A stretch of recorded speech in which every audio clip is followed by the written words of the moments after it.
cuando se vive en paz. Muy buenas tardes, les damos la bienvenida a una edición más de Diálogos del Encuentro.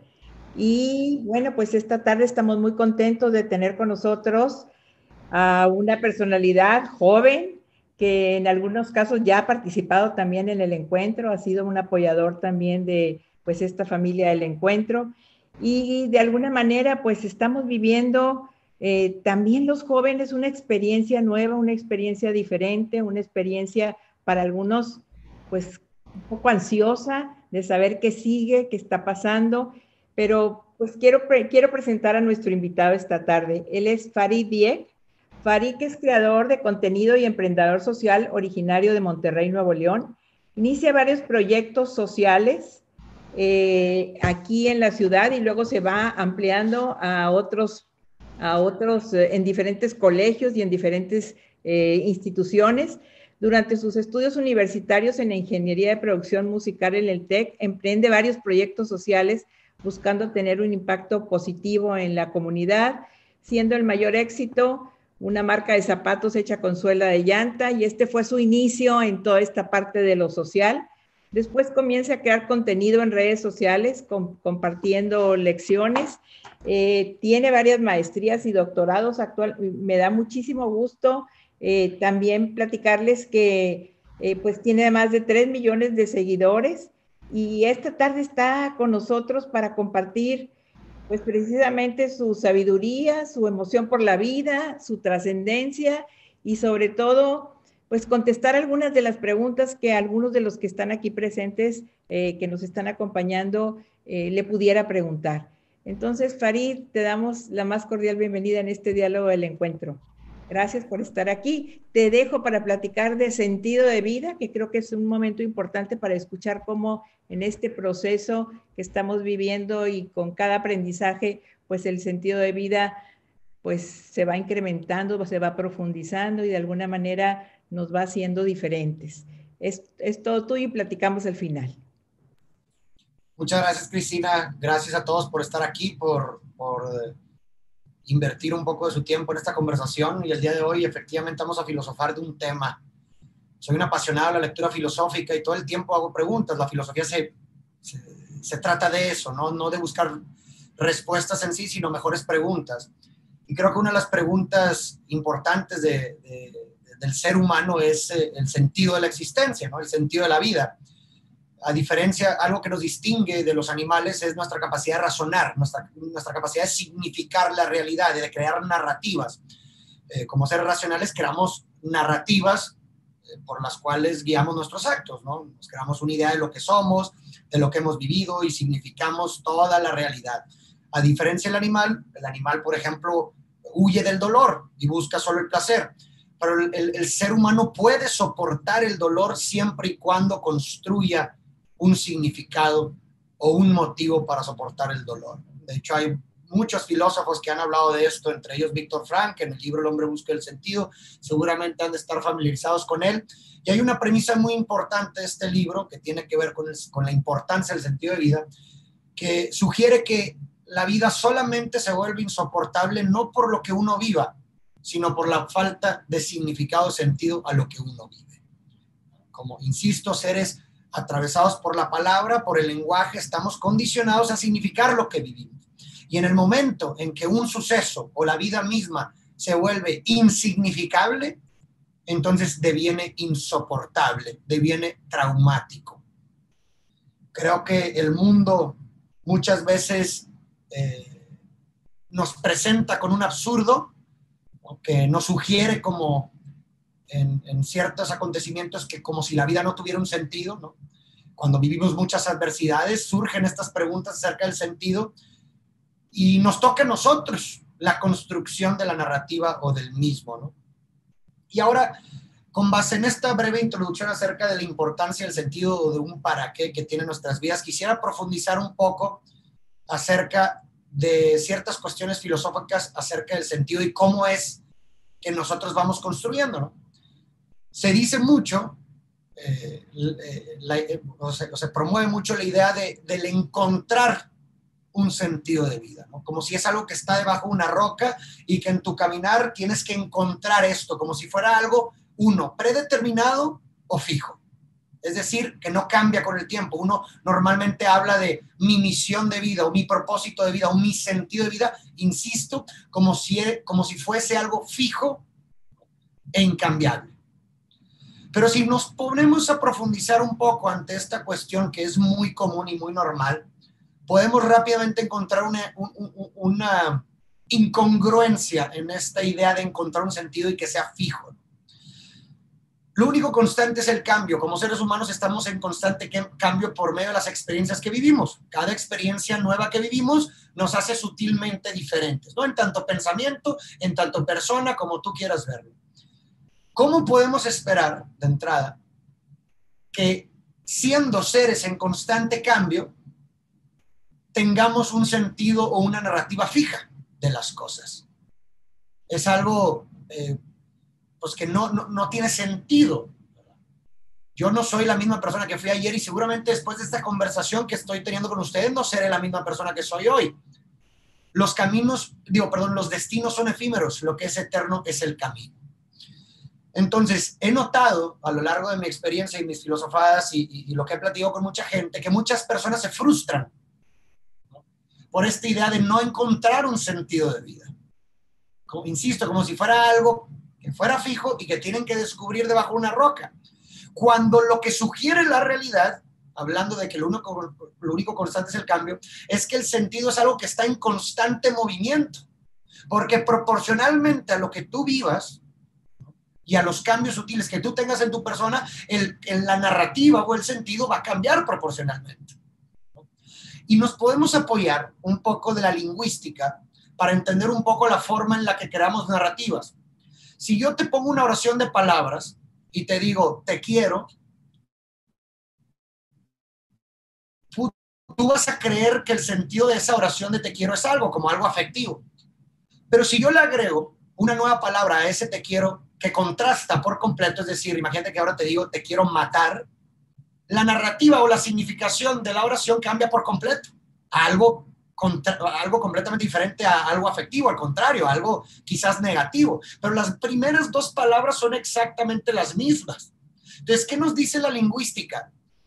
La lingüística nos dice que la significación de las cosas que vivimos la hacemos en retroacción. Es decir, una vez que sabemos las consecuencias de lo que ha sucedido. La narrativa la creamos al revés. Y por eso, si te fijas, muchas veces nos ha pasado que vivimos cierto suceso aparentemente adverso, pero después de que surgen diversas consecuencias, miramos en retrospectiva y decimos, ese suceso que creí que fue malo, resultó ser algo bueno que me pasó. Y viceversa, muchas veces nos toca vivir algo aparentemente positivo, pero conforme van pasando las consecuencias de dicho acto, miramos atrás y que decimos, no fue lo mejor que me pasó, fue lo peor que me pudo haber pasado. Entonces, ley del significado. El significado o el sentido de las cosas la creamos en retroacción. Entonces, es imposible saber en un momento presente la bondad o maldad o el sentido de algo que sucede hoy. Segunda ley de la lingüística y por consecuencia las narrativas y el sentido. El significado de una oración de palabras no termina hasta que se le agrega un punto final. Es decir, una oración de palabras va a cambiar su significado conforme le vaya agregando palabras a la oración. Y podemos hacer una metáfora entre que una palabra que le agrego a mi oración es una experiencia de vida, ¿no? La experiencia es como una palabra que le agrego a mi oración de vida.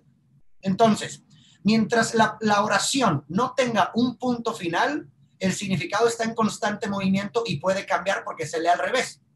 Entonces, ¿qué nos sugiere esta ley de la lingüística? Que asimismo, como una oración de palabras, mientras no tenga un punto final, el sentido no puede ser fijo, el sentido de vida de uno está en constante movimiento. El punto final es la muerte. Entonces, mientras no exista un punto final en nuestra vida, la construcción de un sentido o de una narrativa de nuestra vida es infinita, está en constante movimiento. Conforme vayamos viviendo nuevas experiencias, nuestra narrativa de vida va a cambiar. Y esto es muy, muy importante porque a mi parecer es liberador. Te libera de la frustración del sinsentido. ¿Por qué? Porque como sabes que el sentido está en constante movimiento y es permanente y que la narrativa se construye con base a las experiencias que vivas, entonces si en el momento presente no he construido un sentido de vida, no importa, sé que la narrativa de mi sentido de vida va a cobrar sentido conforme pueda vivir nuevas experiencias distintas a las que he vivido hasta el día de hoy. ¿Por qué? Porque de la misma forma, como puse en el ejemplo del te quiero y te quiero matar, la narrativa de algo o el sentido de algo cambia en contraste, contrastando la información. Es decir, si yo le meto a mi vida información o experiencias o palabras similares entre sí, la narrativa no va a cambiar, la oración va a significar algo muy parecido. Pero si por lo contrario le agrego información o palabras que contrastan con toda mi vida o con las cosas que he vivido, la significación va a cambiar por consecuencia, como en el ejemplo de te quiero y te quiero matar. Ese matar, que fue una nueva experiencia, contrasta muy, muy, muy grande con el pasado te quiero. Y si se fijan entonces en ese sentido, ¿quién es el que significa el pasado? Que finalmente el pasado es la narrativa de nuestras vidas. El futuro. Lo que vamos viviendo, ¿ah?, es lo que finalmente le da sentido al pasado. Entonces, a una persona en un mundo con tanta información, con tanta presión, con tantas expectativas del mundo de vida, ¿no?, de tu vida, porque sentimos como en esta época una cantidad de opciones ilimitada, porque ahora puedes ser todo lo que tú quieres y tienes una cantidad de opciones ilimitadas para crear estilos de vida o para crear sentidos. ¿Qué pasa con la gente actualmente? Que la gente se pierde en el mar de opciones. Lejos de que una libertad de opciones produzca una libertad, paradójicamente, una cantidad infinita de opciones produce una esclavitud. Porque entre tantas opciones que tengo para crear un sentido de vida, me vuelvo esclavo de mis opciones. No sé qué es lo que quiero hacer, no sé qué es lo que quiero construir. Entonces, en esta parte, ¿no?, del sentido de la vida, en constante movimiento, insisto, cuando logramos cambiar bajo esta perspectiva la palabra encontrar o buscar un sentido por la construcción de un sentido, como veníamos hablando del ejemplo de las oraciones de palabras, que es algo que se construye. Cuando hablamos de una construcción de un sentido, entonces la responsabilidad ya no está en un sentido exterior ulterior que tú tienes que descubrir, sino que la responsabilidad está en uno mismo, en las experiencias que uno decide vivir y cómo canaliza las cosas que vive. Ahora uno decide las cosas por las cuales vale la pena morir. Ahora uno le da valor a las cosas y no espera que exista algo predeterminado que uno tiene que encontrar, sino yo decido a qué le doy valor. Y eso es crear un sentido de vida. No es esperar a que te lo dé el exterior. Es desde tu voluntad y tu responsabilidad crear un sentido de vida que está en constante movimiento. E insisto, esta manera o esta forma filosófica de ver el sentido de vida, apoyándonos de la lingüística, que es finalmente la forma en la que nosotros construimos narrativas, creo, a mi parecer, que es liberadora. Liberadora. Porque si hoy la forma, tus gafas con las que ves la realidad no son atractivas, no es el fin del mundo porque no es un sentido fijo, sino que al contrario, sabes que hay un mundo más allá del que concibes a diariamente y que conforme puedas vivir experiencias y dar e introducir información nueva que te saque de los mapas con los que ves la realidad, vas a poder construir unos túneles, unas gafas que pueden ser más encantadoras que las que tenías antes. Entonces, pues es en mi experiencia personal, ¿no? Creo que cuando uno vive, así es como yo decidí enfrentar la adversidad, porque creo que, volviendo a Víctor Frankl, lo que veníamos al principio, la única forma de volver atravesable lo insoportablemente doloroso es a través de una narrativa, de una significación a dicho suceso. Y creo que basta con que cada uno de nosotros que estamos ahorita en esta plática miremos en retroacción nuestras vidas para darnos cuenta que así precisamente lo hacemos nosotros también. ¿Cuántas adversidades no hemos vivido a lo largo de nuestras vidas? Y lo que nos ha hecho soportarlas, lo que nos ha hecho salir adelante, ha sido finalmente la narrativa o el motivo que nosotros construimos sobre el suceso. Entonces, en ese sentido, la mayor catástrofe de cualquier suceso, incluso si agarramos, por ejemplo, el ejemplo del COVID actual, la pandemia, la mayor catástrofe de una adversidad no sería vivir o pasar por ella, sino que la mayor catástrofe sería vivir o pasar por la adversidad y no ser capaces de significarla. No ser capaces de aprender algo de ello, de sacar algo de ello. Esa sería la peor catástrofe. Entonces, creo que algunas preguntas que promoverían la construcción de un sentido a la vida y a las cosas que vivimos serían las preguntas como: ¿qué es lo que puedo sacar de esto? ¿Cómo esto me puede ayudar en un mejor futuro? ¿Cómo esto me puede ayudar a ser una mejor persona?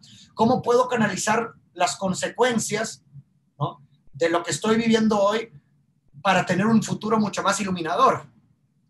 ¿Qué es lo que esto me está enseñando, ¿no? Es ese tipo de preguntas reflexivas acerca de los sucesos promueven que uno pueda construir una perspectiva distinta de lo que ha vivido, incluso la vida misma, y por consecuencia promueven la construcción de una narrativa y de un sentido. Y siempre, insisto, siempre tener en cuenta que el sentido no es fijo, el sentido está en constante movimiento, y lo que sea que yo haya creado el día de hoy como sentido, no pasa nada si este cambia en un futuro con nuevas experiencias que viva. Eso es mejorar.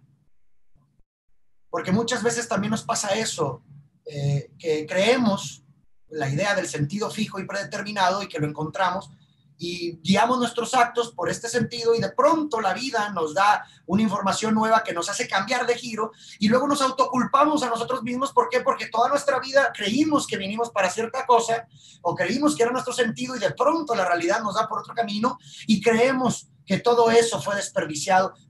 Creemos o nos culpamos de haber estado engañados por un sentido que resultó no haber sido. Pero si miramos el sentido como, insisto, algo que está en constante movimiento, podemos apreciar que gracias a ese primer sentido que teníamos, pudimos por consecuencia construir este nuevo sentido, y que este nuevo sentido al mismo tiempo está sujeto a cambios dependiendo de las cosas que vivimos. Entonces, para abrir puerta a las preguntas y respuestas, que creo que eso hace que se enriquezca este diálogo, uno, al atravesar, ¿no?, por una situación difícil, adversa, como seguramente actualmente la estamos pasando y muchos jóvenes la están pasando, creo que uno no debe de sucumbir, ¿no?, a este sinsentido, sino más bien tomar en cuenta que lo que va a darle sentido a lo que estamos viviendo hoy van a ser las consecuencias que nosotros decidamos canalizar el suceso de hoy. Entonces, si hoy no hay sentido, no pasa nada. No te preocupes si hoy no hay sentido, no te frustres. Conforme vas viviendo nuevas cosas y conforme vas agregando palabras y experiencias a tu oración de vida, lo que estás viviendo hoy va a cobrar un sentido, va a construirse un sentido. Pero para eso se necesita tiempo y disposición y voluntad y responsabilidad. Así que no pasa nada si el día de hoy no eres capaz de construir una narrativa de vida, ¿no? Dice... Bueno, sí, creo que ya hay varias preguntas, ¿no, Cristina? Entonces... Por aquí hay una que pusieron hace rato, que nos mandaron, que ¿cuál es el reto más grande que enfrentan los jóvenes hoy durante esta pandemia? Porque también hemos escuchado que para muchos el hecho de parar todo lo que tenían en la parte social y en los movimientos que tenían con los grupos de amigos y todo, ha sido como un desquebrajarse, como si fuera pues una manera de verse en el piso y decir, bueno, ¿por dónde empiezo otra vez a reconstruirme, no? Entonces, ¿cuál es el reto que tú crees que tienen ahorita los jóvenes, hacia dónde tienen que ver, no? Yo creo que uno, de hecho, justamente estaba el otro día platicando de uno de los problemas que de hecho esta situación que estamos viviendo nos puso sobre la mesa, nos puso de frente. Hay un libro que les recomiendo mucho que se llama La Sociedad del Cansancio, de un filósofo llamado Byung-Chul Han, que dice, ¿no?, en las culturas occidentales como las que vivimos, nos llama la sociedad del cansancio. ¿Por qué? Porque la cultura, ¿no?, nosotros medimos, le damos valor a las cosas con base en la productividad, ¿no?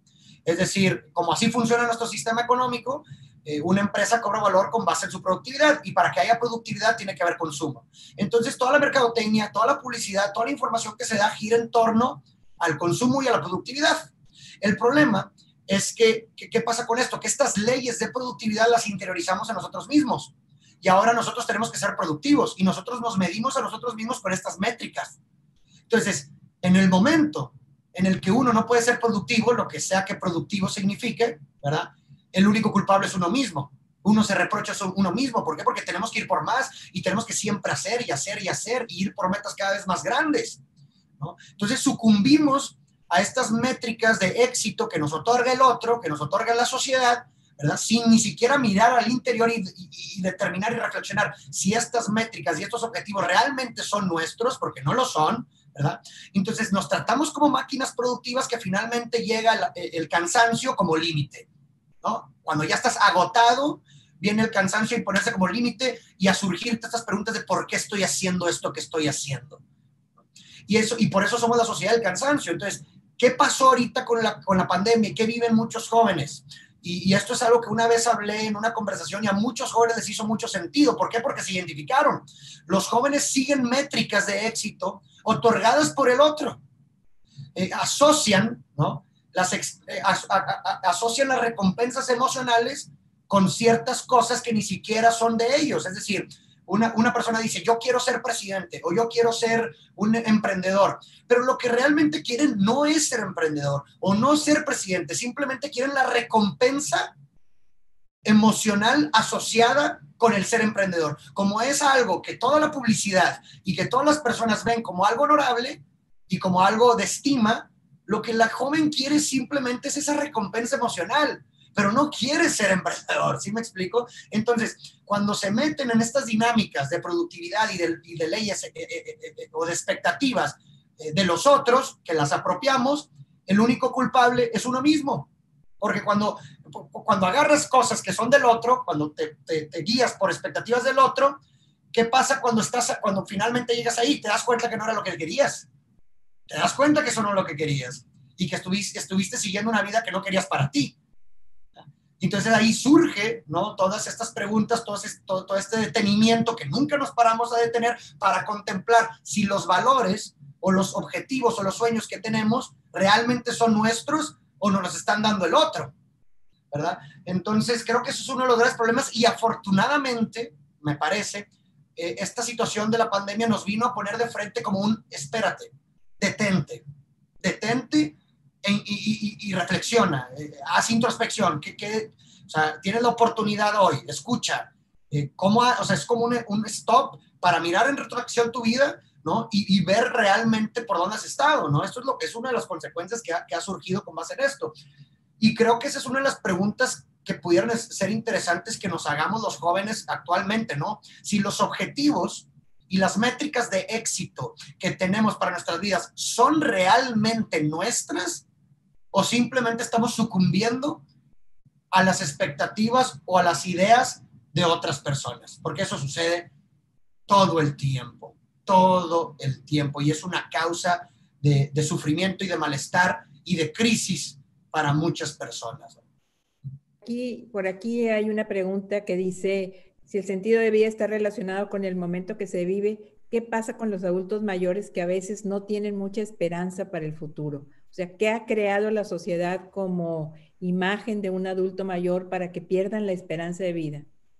Genial. De hecho, justamente eso me encanta que hayan preguntado eso porque precisamente viene a dar sentido todas estas teorías o premisas filosóficas que estoy hablando acerca del sentido. O sea, si la narrativa o el sentido de algo no termina hasta que haya un punto final y ese punto final simboliza la muerte, entonces, ¿eso qué quiere decir? Que cualquier persona, mientras siga viva, puede seguir construyendo una narrativa, ¿no? Entonces, una persona en una edad adulta, a lo mejor puede mientras tenga vida, puede seguir creando significado con las cosas que siguen estando en su control, ¿verdad? Desde su sabiduría, ¿no? Desde enseñanzas que puede otorgar a las viejas generaciones, ¿no? O sea, creo que obviamente ahí es caso por caso, pero la esperanza, ¿no?, está sujeta a una continuidad, a algo más que puede haber, ¿no?, en el futuro.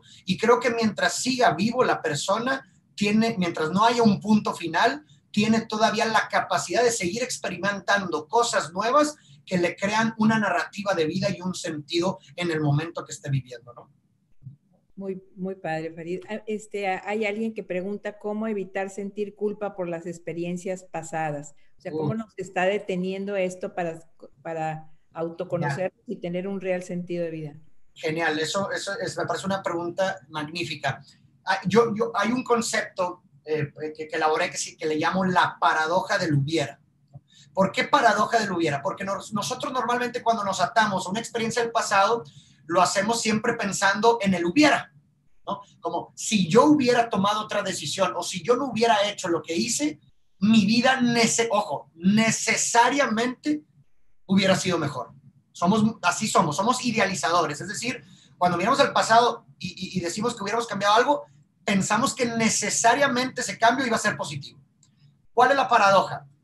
Que si tú regresaras en el tiempo, si una persona regresara en el tiempo, en el momento en que tomó la decisión, con la experiencia que tenía en ese momento, la sabiduría que tenía en ese momento, los factores psicoemocionales que tenía en el momento, los contextos y circunstancias que tenía en el momento, ¿cuál es la paradoja?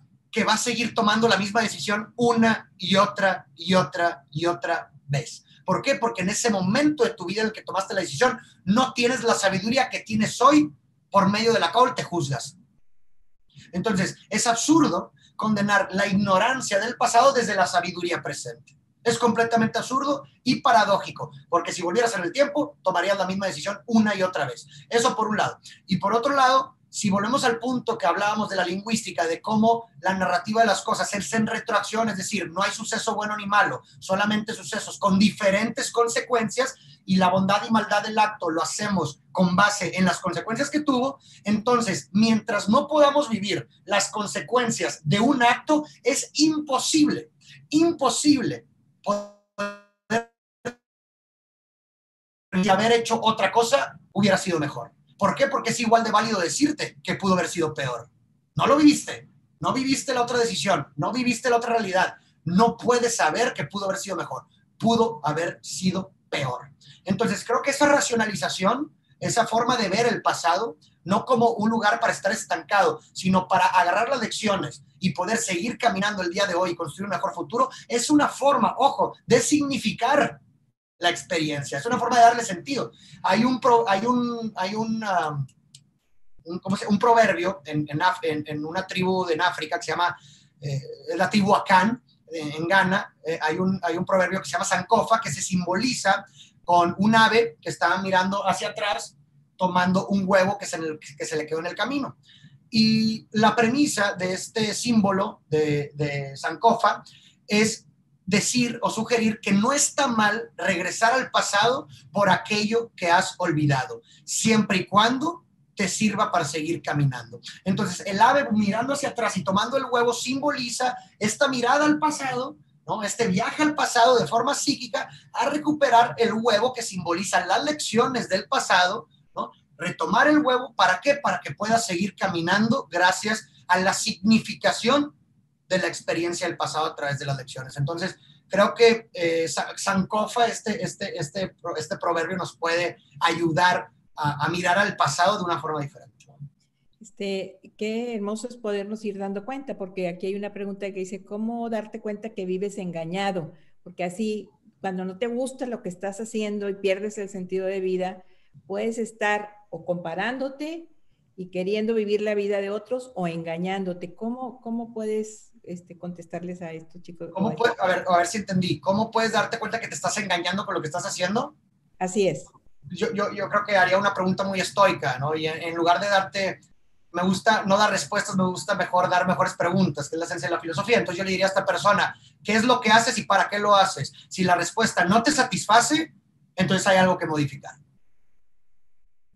O sea, como ir explorando en ti mismo qué oportunidades y qué habilidades tienes y qué te gusta sobre cómo puedes utilizar tus habilidades para ponerlas al servicio e ir construyendo una persona y dándote cuenta que esa persona nueva eres es valiosa y que cualquier cosa que haga vale la pena, ¿no? No sé si hay otra pregunta por ahí. Dice, en esta construcción del sentido de vida, ¿qué hay que desechar y cómo?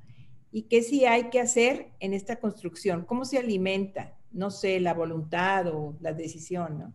La construcción del sentido, agarrando otra vez como base una oración de palabras, haciendo la metáfora entre una palabra y una experiencia, pues la construcción de sentido se hace con experiencia. ¿Sí explico? Viviendo cosas, ¿no? Y hay una ley que pudiera establecer como una ley del significado, que el significado de algo, ¿no? Más bien, el cambio de significado de algo va a ser proporcional al contraste de la información que metas.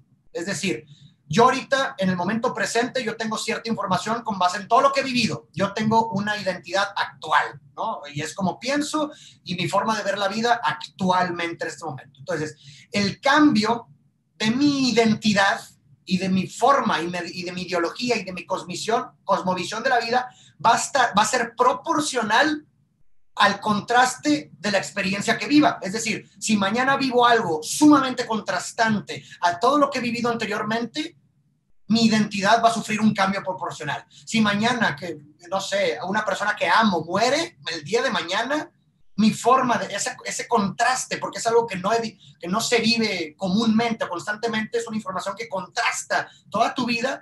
Ese contraste va a producir como efecto una nueva identidad, una nueva forma de ver la vida. Entonces, lo que siempre digo, las experiencias de asombro, muchas veces nosotros, más bien, así funcionamos, rutinizamos nuestra vida, ¿no? Tenemos una serie de actividades rutinizadas todos los días, ¿no? Hacemos que nuestra vida, ¿por qué? Porque así nos guiamos y es lo que tenemos control, ¿no? Y así finalmente somos seres adaptables. Entonces, si tú te fijas, tus días son muy similares todos los días.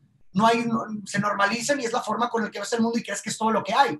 El problema de esta capacidad adaptativa del ser humano es que para muchas personas estas gafas con las que ven la realidad y la forma en la que han normalizado la realidad no es atractiva.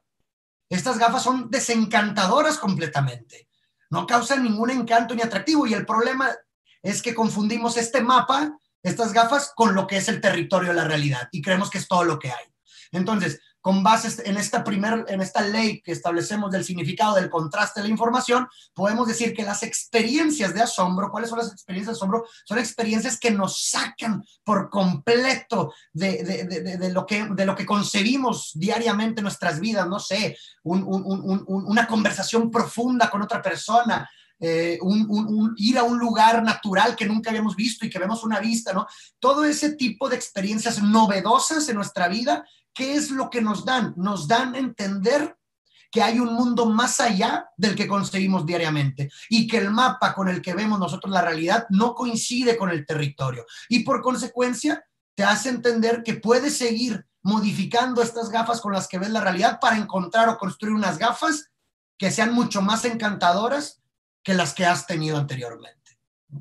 Sí, me gustaría, si alguien tiene alguna pregunta, que levante la mano también para que directamente pueda dialogar con él.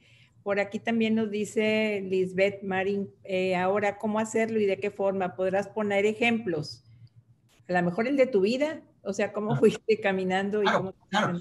Yo tenía un ejemplo perfecto de esto que estoy hablando. Yo tenía cierta construcción de sentido en cierto momento de mi vida. Yo tenía cierta guía, cierto camino, cierto objetivo, y de pronto sucede un suceso completamente contrastante con todo lo que he vivido, que es la muerte de mi hermano mayor. ¿Sí? Es un suceso completamente contrastante con todo lo que había vivido yo. ¿Y qué produce eso? Volvemos a la ley del significado. La identidad o la visión del mundo de una persona, la significación de la vida, etcétera, el cambio es proporcional al contraste de la información que metemos.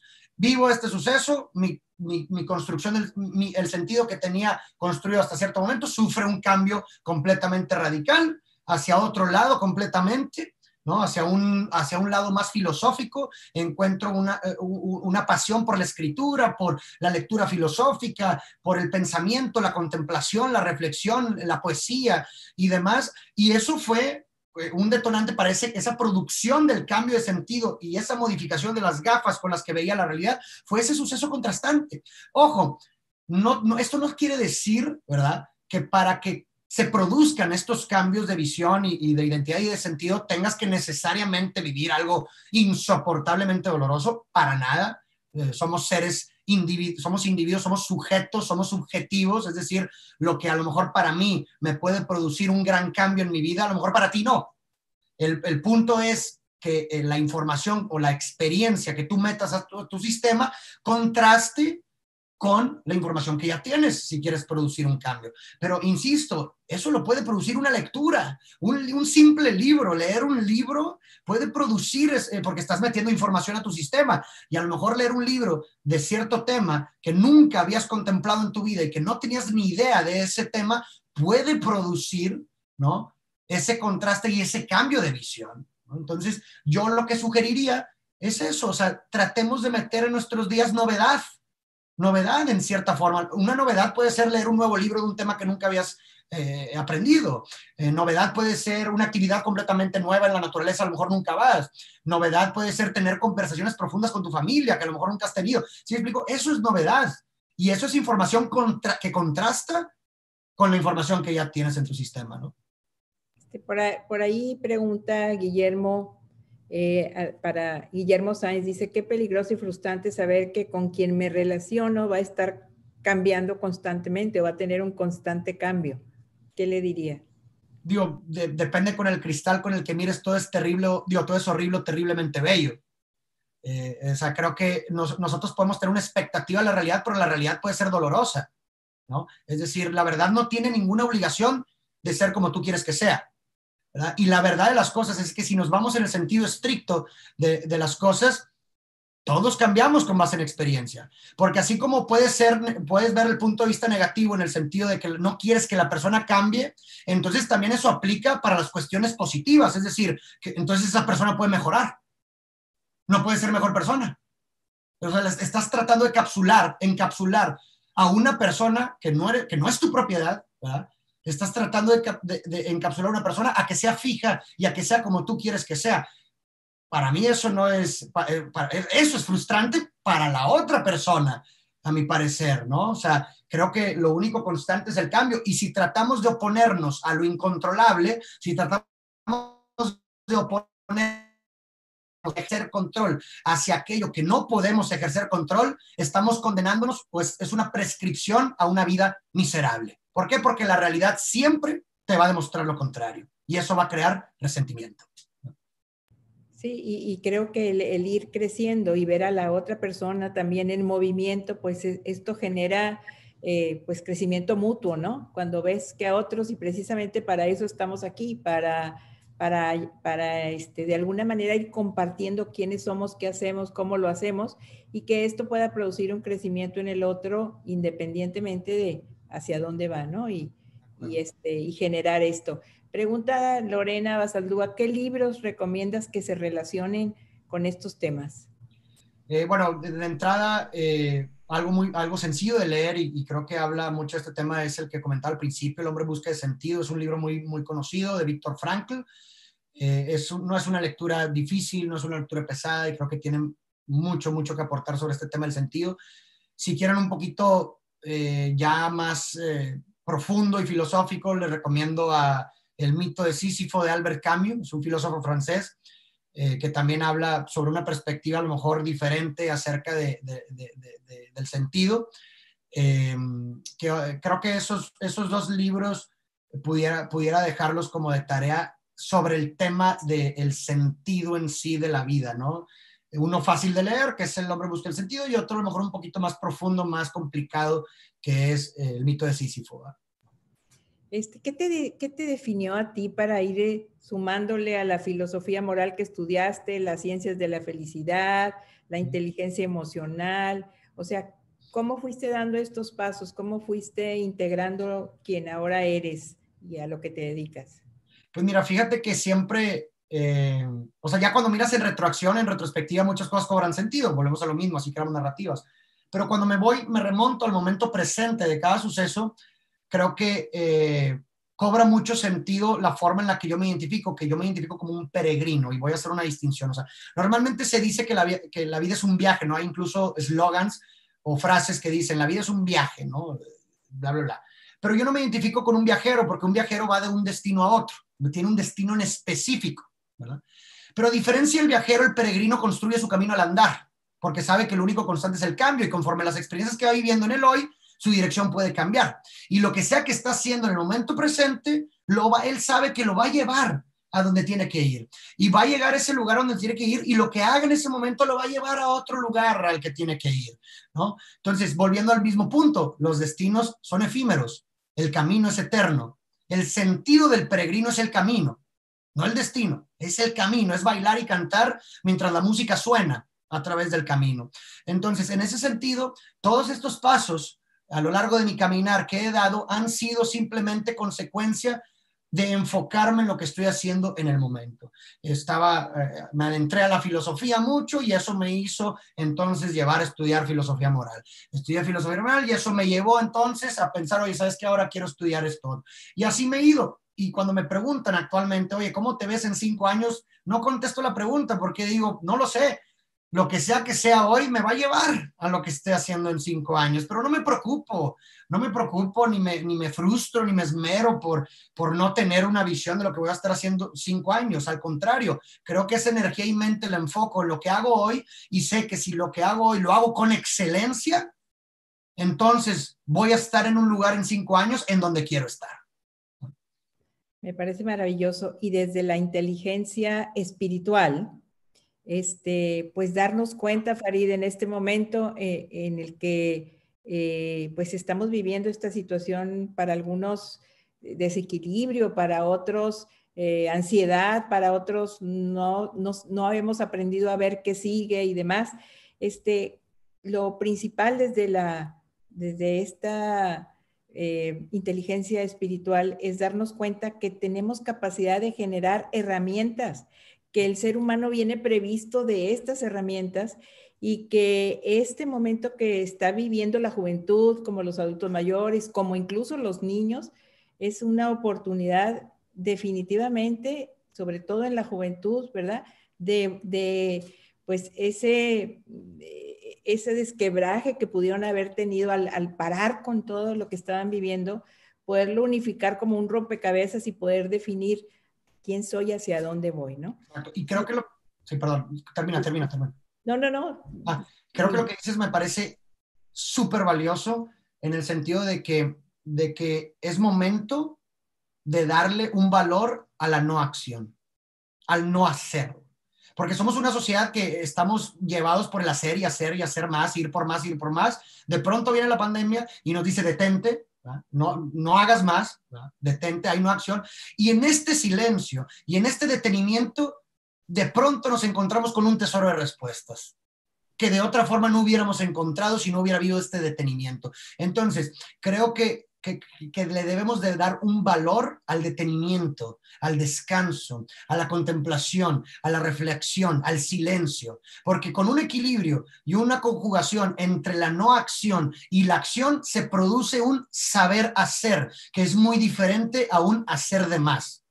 Y creo que somos la generación estamos viviendo una sociedad o un sistema de hacer de más, siempre haz. No tienes que hacer de más, tenemos que hacer mejor, que es muy diferente. Y para hacer mejor, tenemos que darle un valor a la no acción, al detenimiento, al descanso, a la reflexión. Y eso es algo que yo en lo personal saco de esta situación de la pandemia, que nos puso un alto hasta aquí. Contempla, aunque no te guste, estate contigo mismo y enfrenta tus demonios y quizás no te vayan a gustar, pero si no lo hacías en este momento, ibas a condenar tu vida a una vida miserable. Claro, y con el agradecimiento de llegar hasta este momento como estamos, ¿verdad? Y con esta posibilidad del crecimiento. Farid, no me queda más que agradecerte. Creo que todo lo que nos has compartido esta tarde es de mucho valor para el cuerpo, para la mente, para el espíritu y de alguna manera para ir definiendo hacia dónde vamos, rediseñarnos en esta nueva etapa y decidir que sí podemos, hay esperanza para todos. Solamente tenemos que estar ahí, presentes aquí en el ahora, con todas las herramientas que nos fueron dadas como seres humanos. Claro. Por lo tanto, te agradecemos esta tarde que hayas compartido con nosotros toda esa sabiduría y todo este aprendizaje. Y pues a ustedes, amigos, les agradecemos también que nos hayan acompañado esta tarde. Gracias, hasta luego.